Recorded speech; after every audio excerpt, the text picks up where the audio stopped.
0% commission, low and fair prices.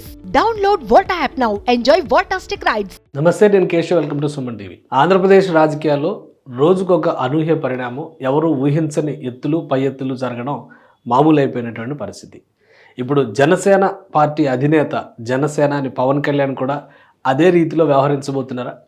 పదే పదే చంద్రబాబుతో భేటీ అయినా కానీ రెండో జాబితా ఎందుకు బయటకు రావడం లేదు? అలానే పవన్ కళ్యాణ్ ఎక్కడి నుంచి పోటీ చేస్తారనేటువంటి విషయం పైన స్పష్టత ఎందుకు ఇవ్వడం లేదు? దీని వెనక ఏదైనా వ్యూహం ఉందా? ఈ సందేహాలు ప్రతి సామాన్యుల్లోనూ మెదులుతున్నటువంటి పరిస్థితి. అయితే తాజాగా వస్తున్నటువంటి సమాచారాన్ని బట్టి చూస్తే జనసేన అధినేత పవన్ కళ్యాణ్ తన ఆలోచనని మార్చుకున్నారు. అలానే తన పరిధిని పెంచుకొని కొత్త రకం వ్యూహాన్ని అనుసరించబోతున్నారనేటువంటి చర్చ జనసేన పార్టీలోనే అంతర్గతంగా జరుగుతుంది. గతంలోనే సుమన్ టీవీ ఈ విషయానికి సంబంధించినటువంటి ఒక విశ్లేషణ చేసింది. మనం ఒక క్లియర్ అంశాన్ని కూడా వెలువరించాం. పవన్ కళ్యాణ్ 2 నియోజకవర్గాల్లో పోటీ చేయబోతున్నారనేటువంటి మాటను కూడా చెప్పాం. అయితే 2 అసెంబ్లీ స్థానాలు కాదు, ఒక అసెంబ్లీ స్థానం, మరొక పార్లమెంట్ స్థానంలో ఆయన బరిలో దిగబోతున్నారనేటువంటి సంకేతాలు ఉన్నట్టుగా అంతర్గతంగా దానిపైన అధ్యయనాలు కూడా జరుగుతున్నట్టుగా, క్షేత్రస్థాయిలో దానికి సంబంధించినటువంటి పరిశీలనలు జరుగుతున్నట్టుగా కూడా మనం విశ్లేషించాం. ఇప్పుడు మళ్ళీ అటువంటి చర్చే జనసేన పార్టీలో జరుగుతున్నటువంటి పరిస్థితి ఉంది. అందుకే జనసేన అధినేత పవన్ కళ్యాణ్ పోటీ చేయబోయేటువంటి స్థానం పైన క్లారిటీ ఇవ్వని వాతావరణం ఇంకా నెలకొని ఉంది అనేటువంటి అభిప్రాయం వెల్లడవుతుంది. ఎందుకు ఈ పరిస్థితి ఏర్పడుతుంది? ఒకవేళ పవన్ కళ్యాణ్ మనసులో ఎలాంటి వ్యూహం ఉంది? ఈ అంశాన్ని విశ్లేషించేటువంటి ప్రయత్నం చేద్దాం. గతంలోనే మనం చూసాం పవన్ కళ్యాణ్కి సంబంధించి సెకండ్ లిస్ట్, ముఖ్యంగా సెకండ్ లిస్ట్ రిలీజ్ చేయడానికి ఎటువంటి వ్యూహాలు అనుసరించబోతున్నారనే దానిపైన 3 ఉమ్మడి జిల్లాలు లేదా 3 లోక్సభ స్థానాల పరిధిలోనే రాజకీయం మొత్తం నడుస్తున్నటువంటి పరిధి ఉంది. పవన్ కళ్యాణ్ అంచనా ప్రకారం విశాఖ లోక్సభ స్థానం పరిధిలో ఉన్నటువంటి నియోజకవర్గాలు ఇవి. వాస్తవానికి విశాఖ లోక్సభ స్థానం పరిధిలో ఉన్నటువంటి నియోజకవర్గాలు కనుక మనం ఒకసారి పరిశీలించి చూస్తే మొత్తం 7 నియోజకవర్గాలు, ప్రతి లోక్సభ స్థానంలో 7 నియోజకవర్గాలు ఉంటాయి. లోక్సభ పరిధిలో 7 స్థానాలు. అలానే Visakhapatnam east, Visakhapatnam west, Gajuwaka, Bheemili, Visakhapatnam south, Visakhapatnam north, Srungavarapukota. ఈ 7 నియోజకవర్గాలు విశాఖ లోక్సభ స్థానం పరిధిలోకి వచ్చేటువంటి నియోజకవర్గాలు. అలానే పదే పదే పవన్ కళ్యాణ్ చేసినటువంటి వారాహి యాత్రలో కూడా ఈ నియోజకవర్గాల పరిధిలోనే ఎక్కువ పర్యటనలు జరిగిన మాట కూడా వాస్తవం. అందుకనే ఉమ్మడి విశాఖ జిల్లాని ఆయన ప్రత్యేకంగా ఫోకస్ చేసినటువంటి పరిస్థితి ఉంది. దానిలో ముఖ్యంగా అర్బన్ విశాఖ లోక్సభ స్థానం పరిధిలోనే ఎక్కువ పర్యటనలు జరిగినటువంటి పరిస్థితి. సో ఈ నేపథ్యంలో తెలుగుదేశం జనసేన పార్టీ ఫస్ట్ లిస్ట్లో ఒక క్లారిటీ ఇచ్చేసింది. 2 నియోజకవర్గాలకు సంబంధించి ఫస్ట్ లిస్ట్లో తెలుగుదేశం పార్టీ తన అభ్యర్థులను కూడా ప్రకటించేసింది. ఒకటి Visakhapatnam east Velagapudi Ramakrishna Babu sitting MLA, ఆయనకే ఇచ్చారు. అలానే విశాఖపట్నం వెస్ట్ గణబాబు, ఆయనకే అవకాశం ఇచ్చారు. ఇక మిగతా నియోజకవర్గాలు 4 నియోజకవర్గాలు ఉన్నాయి. అందులో గాజువాక, భీమిలి, విశాఖపట్నం సౌత్, విశాఖపట్నం నార్త్, శృంగవరపుకోట. వీటిలో కూడా ఇక్కడ నార్త్ సీటు సిట్టింగ్ స్థానం అయితే బీజేపీకి వెళ్ళేటువంటి అవకాశం ఉంది అనేటువంటి అభిప్రాయాలు ఎక్కువగా ఉన్నాయి. ఎందుకంటే 2014 లెక్కల ప్రకారం చూస్తే కానీ ఇక్కడ బీజేపీ బరిలో దిగినటువంటి పరిస్థితి. అక్కడి నుంచి విష్ణుకుమార్ రాజు గెలుపొందారు కూడా. ఇక శృంగవరపుకోటకు సంబంధించి ఇది టీడీపీ కోటాలోకి వెళ్ళేటువంటి సీట్ అని క్లారిటీ వచ్చేసింది. ఈ మిగిలిన 3 సీట్లలోనే జనసేన పార్టీ 3టికి 3 తీసుకుంటుందా లేదా 2టికి పరిమితం అవుతుందా అనేటువంటి చర్చ నడుస్తున్నటువంటి పరిస్థితి. ఆల్రెడీ భీమిల్లో గత ఎన్నికల్లో పంచకర్ల సందీప్ పోటీ చేశారు. జనసేన పార్టీ నుంచి మంచి ఓటు బ్యాంక్ దక్కించుకున్నటువంటి పరిస్థితి ఉంది. అలానే విశాఖ సౌత్ నుంచి వంశీకృష్ణ యాదవ్ను బరిలో దింపొచ్చు అనేటువంటి చర్చ జరుగుతుంది.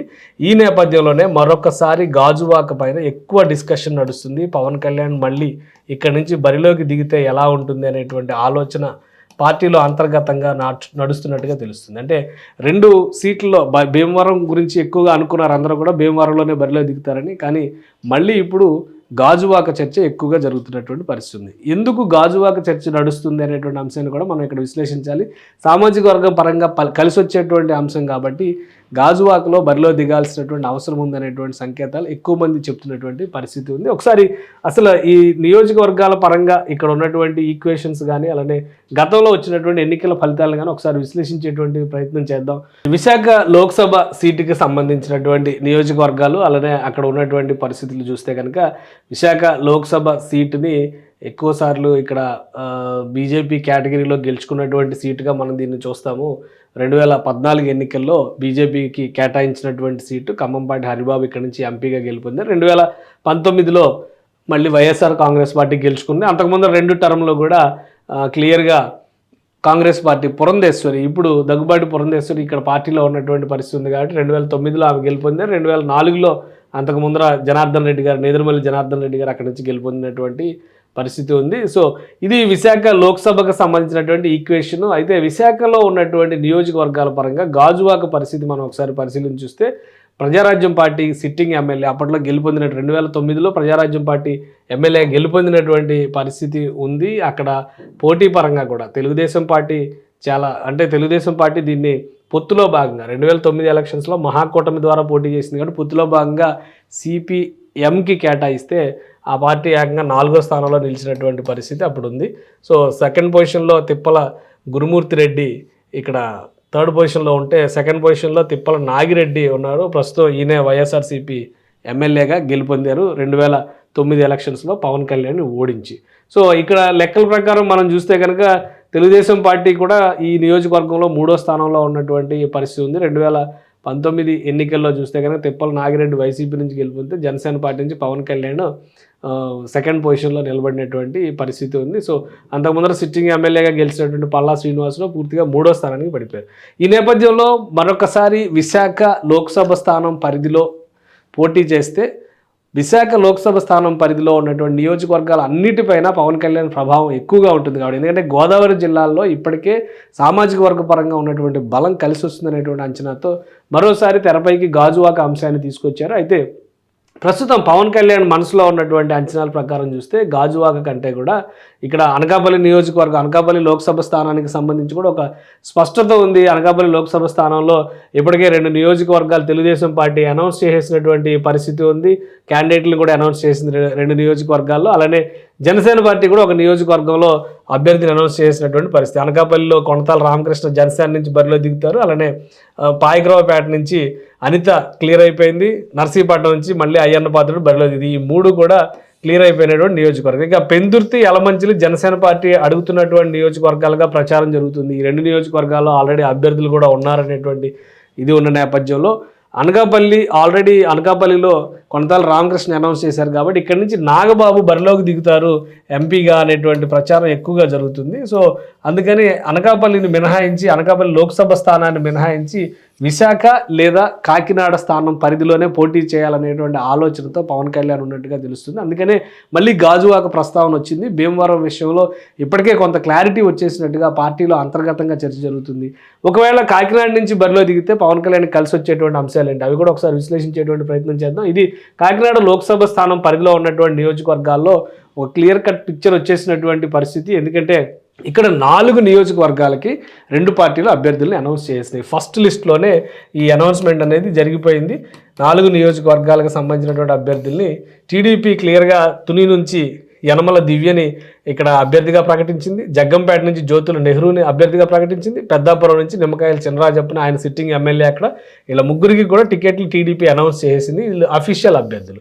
ఇక కాకినాడ రూరల్ స్థానానికి సంబంధించినటువంటి చర్చ ఉంది. కాకినాడ రూరల్ స్థానానికి సంబంధించి కూడా అధికారికంగా జనసేన పార్టీ పంతం నానాజీకి టికెట్ అనౌన్స్ చేసింది. అంటే మొత్తం 7 స్థానాల్లో 4 స్థానాలకి అభ్యర్థుల్ని అనౌన్స్ చేసినటువంటి పరిస్థితి ఉంది. 3 స్థానాలు మాత్రమే పెండింగ్లో ఉన్నాయి. 3 స్థానాల్లో ప్రతిపాడు కాకినాడ అర్బన్ విషయంలో తెలుగుదేశం పార్టీనే ఎక్కువ ఈ అడ్వాంటేజ్ తీసుకునేటువంటి ఆలోచనలో ఉన్నటువంటి పరిస్థితి ఉంది. కాబట్టి ఈ 2 నియోజకవర్గాలు సాధారణంగా ప్రతిపాడు కూడా కొంత కాపులకి పట్టున్నటువంటి నియోజకవర్గం. గతంలో మొదలగడ పద్మనాభం రిప్రజెంట్ చేసినటువంటి నియోజకవర్గం అది. ఈ నేపథ్యంలో ఇక్కడ పిఠాపురం పైన ఎక్కువ చర్చ నడుస్తుంది. పిఠాపురం బరిలో ఉదయ్ శ్రీనివాస్కి టికెట్ ఇస్తారని ప్రచారం జరిగింది, లేదా పవన్ కళ్యాణ్ బరిలో దిగుతారు.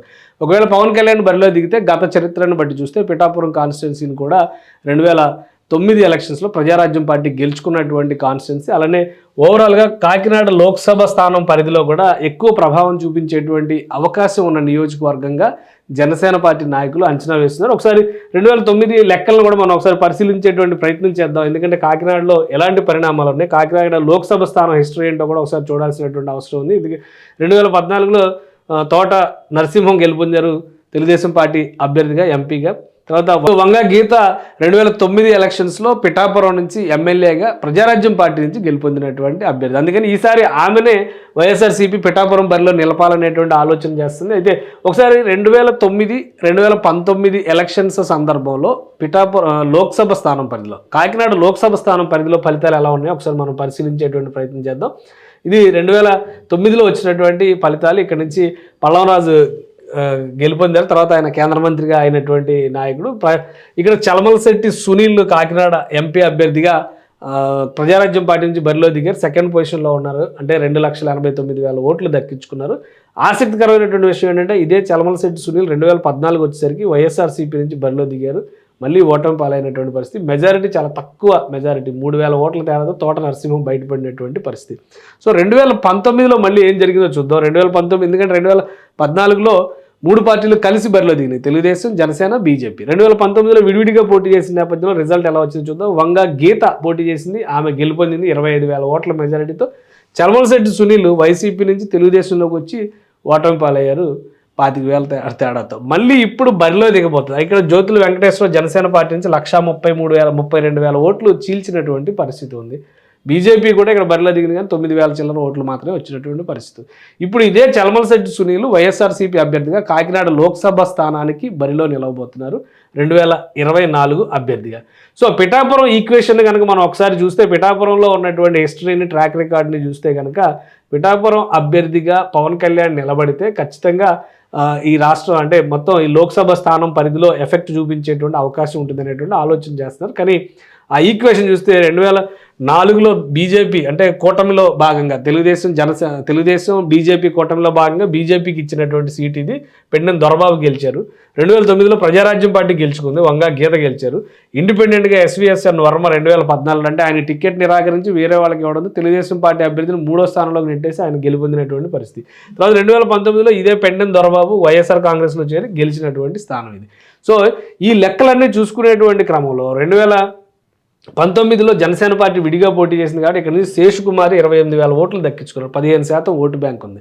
సామాజిక వర్గ పరంగా కలిసి వచ్చేటువంటి అంశాలు ప్లస్ లోక్సభ స్థానం పరిధిలో కూడా పవన్ కళ్యాణ్ కనుక ఇక్కడ నుంచి బరిలోకి దిగితే కాకినాడ పార్లమెంట్ స్థానాన్ని కూడా గెలవచ్చు అనేటువంటి సంకేతాలు చాలా స్పష్టంగా ఉన్నాయి. ఎందుకంటే ఇప్పటికే కాకినాడ పార్లమెంటు 3 పార్లమెంట్ స్థానాలు జనసేన పార్టీ తీసుకోబోతుంది కాబట్టి అందులో ఒకటి అనకాపల్లి అయితే రెండవది కాకినాడ అవుతుంది అనేటువంటి మాట చాలా క్లియర్గా జనసేన పార్టీ శ్రేణులు చెప్తున్నాయి, తెలుగుదేశం పార్టీ నాయకులు కూడా ఒప్పుకుంటున్నారు. కాకినాడ, మూడోది మచిలీపట్నం. కాబట్టి మచిలీపట్నంకి ఆల్రెడీ బాలశౌరి అక్కడ ఎంపీగా, సిట్టింగ్ ఎంపీగా వైఎస్ఆర్సీపీ నుంచి వచ్చినటువంటి వ్యక్తి కాబట్టి ఆయనకి అవకాశం ఇస్తారు. ఈ 2 సీట్లకు సంబంధించి మాత్రం ఎవరు అభ్యర్థులు అనే దాని మీద చర్చ జరుగుతుంది. ఇక్కడ అనకాపల్లిని నాగబాబు అనుకుంటే కనుక ఇప్పుడు తాజాగా వేస్తున్నటువంటి అంచనాల ప్రకారం చూస్తే ఇక్కడ నుంచి కాకినాడ లోక్సభ స్థానం నుంచి ఉదయ్ శ్రీనివాస్ని బరిలో దింపాలా లేదా పవన్ కళ్యాణే బరిలో దిగాలా అనేటువంటి చర్చ నడుస్తుంది. పవన్ కళ్యాణ్ కనుక లోక్సభ స్థానం పరిధిలో పోటీలో దిగితే అసెంబ్లీకి దూరం అవుతారనేటువంటి ఆలోచన ఉంది కాబట్టి శ్రేణులు నిర్వీర్యం అయ్యేటువంటి పరిస్థితి ఉంటుంది అనేటువంటి ఆలోచనతో పిఠాపురం నుంచి, అలానే పిఠాపురం ఎమ్మెల్యేగా, కాకినాడ నుంచి ఆయన ఎంపీగా 2 స్థానాల్లో కూడా పవన్ కళ్యాణే పోటీ చేయాలనేటువంటి వాదన బలపడుతుందనేటువంటి సంకేతాలు చాలా స్పష్టంగా ఉన్నాయి. Kakinada MP plus Pithapuram MLA ఈ 2 స్థానాలకి పవన్ కళ్యాణే బరిలో దిగుతారనేటువంటి చర్చ నడుస్తున్నటువంటి పరిస్థితి ఉంది. అలానే బీజేపీతో పొత్తు పైన ఒక స్పష్టత వచ్చిన తర్వాత పవన్ కళ్యాణ్ తన వ్యూహాన్ని ప్రకటించబోతున్నారు. ఎందుకంటే పవన్ కళ్యాణ్ని ఓడించడానికి అధికార వైసీపీ ఆల్రెడీ ఒక ప్లాన్ రెడీ చేసి పెట్టుకుంది. ప్లాన్ ఏ, ప్లాన్ బి 2 కూడా రెడీగా ఉన్నటువంటి పరిస్థితి. ఎందుకంటే భీమవరంలో పోటీ చేస్తే గతంలో ఎవరి చేతులు అయితే ఓటమి పాలయ్యారో మళ్ళీ ఆయన్నే బరిలోకి దింపాలా లేదా అభ్యర్థిని మార్చాలనేటువంటి చర్చ వైసీపీలో విస్తృతంగా జరుగుతుంది. కాకినాడలో పిఠాపురం నుంచి కనుక పోటీ చేస్తే వంగా గీతను బరిలో దింపాలని ముందు అనుకున్నారు. కానీ దీనికి కౌంటర్గా ముద్రగడ పద్మనాభం ఫ్యామిలీ కనుక వైసీపీలో చేరితే వారి కుటుంబం నుంచి కానీ లేదా నేరుగా ముద్రగడ పద్మనాభాన్ని బరిలో దింపాలనేటువంటి ఆలోచన వైసీపీ చేస్తున్నటువంటి పరిస్థితి ఉంది. ఈ నేపథ్యంలోనే తన వ్యూహాన్ని బయటికి రానివ్వకుండా పవన్ కళ్యాణ్ 2 విధాల చర్చలు జరుపుతున్నటువంటి పరిస్థితి, చంద్రబాబు నాయుడుతో భేటీలు జరుపుతున్నటువంటి పరిస్థితి, 2 స్థానాల్లో పోటీ చేస్తే వచ్చేటువంటి పర్యవసానాలపైన చర్చ జరుపుతున్నటువంటి పరిస్థితి. బీజేపీ కనుక కూటమిలోకి వస్తే బీజేపీ ఆమోదంతో లోక్సభకి కూడా పవన్ కళ్యాణ్ బరిలో దిగడం దాదాపు ఖరారు అయిపోయినట్టే భావించాలి. ఒకవేళ పవన్ కళ్యాణ్ లోక్సభ బరిలో గెలుపొందితే ఆయన రాష్ట్ర రాజకీయాలకి చేదోడు వాదోడుగా ఉన్నప్పటికీ కూడా రాష్ట్ర రాజకీయాల కంటే కూడా కేంద్ర రాజకీయాలపైన ఎక్కువ ఫోకస్ పెట్టే అవకాశం ఉంది. బీజేపీ కేంద్ర మంత్రివర్గంలో కూడా పవన్ కళ్యాణ్కి చోటు కల్పించేటువంటి అవకాశం ఉంటుంది. అలానే జనసేన, తెలుగుదేశం, బీజేపీ కూటమి ప్రభుత్వం ఏర్పడుతుంది కాబట్టి కూటమిలో ఉన్నటువంటి బలమైన నాయకులతో రాష్ట్ర రాజకీయాలను కూడా నియంత్రించడానికి అవకాశం ఉంటుంది అనేటువంటి ఒక ఆలోచన చేసినట్టుగా తెలుస్తుంది. ఒకవేళ బీజేపీ కూటమిలోకి రావడం ఖరారైతే బీజేపీ పెద్దల ఆశీస్సులతో పవన్ కళ్యాణ్ లోక్సభ స్థానానికి, లోక్సభ బరిలో దిగడానికి అవకాశాలు ఎక్కువ శాతం కనిపిస్తున్నాయి. రాష్ట్ర రాజకీయాలకు దూరం జరిగినట్టు కాదు, రాష్ట్ర ప్రభుత్వానికి కాపలాదారుగా ఉంటూ కేంద్రం నుంచి రావాల్సినటువంటి సహకారాన్ని అందించే విధంగా, కేంద్ర ప్రభుత్వం నుంచి కావాల్సినటువంటి సహకారాన్ని పొందే విధంగా పవన్ కళ్యాణ్ రెండింటి మధ్య ఒక అనుసంధానకర్తగా వ్యవహరించబోతారనేటువంటి మాటను ఆయన సన్నిహితులు చెబుతున్నటువంటి పరిస్థితి ఉంది. సో ఈ వ్యూహాలు ఏ విధంగా ఉండబోతాయి అనేది 1-2 రోజుల్లో తేలేటువంటి ఛాన్సెస్ ఉన్నాయి.